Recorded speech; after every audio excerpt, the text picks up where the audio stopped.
الذین هم عن صلاتهم ساهون، کسانی که گاه نماز میخوانند گاه نمیخوانند، کسانی که نماز در وقتش نمیخوانند، کسانی که در نماز بی پروا هستند، کسانی که روز نماز ترک میکنند لکن بیگاهی قضا میخوانندش، بیگاه قضا میخوانندش.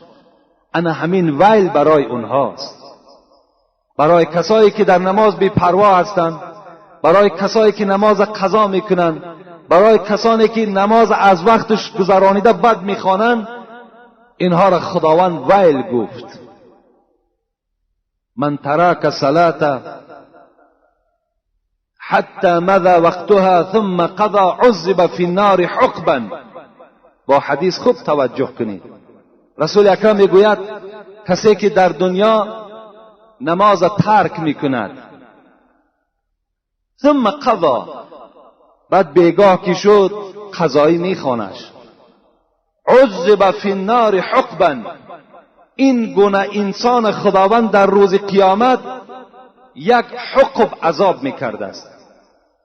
از پیغمبری خدا پرسیدند حقب چیست؟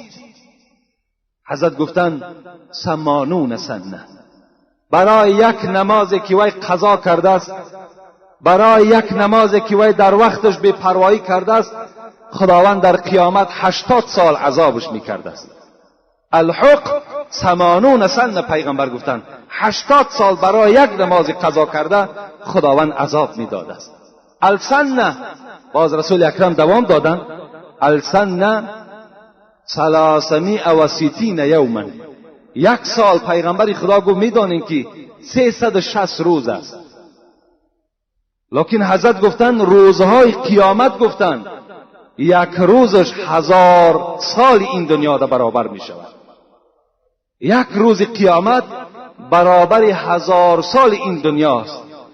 در کتاب در زیر همین حدیث صاحب کتاب خود رقم مانده است.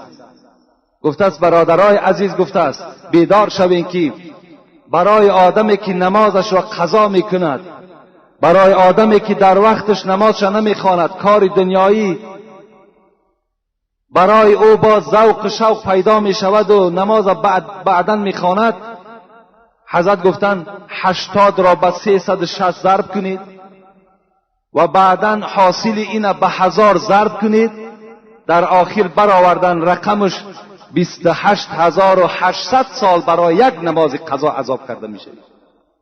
28,800,000 سال.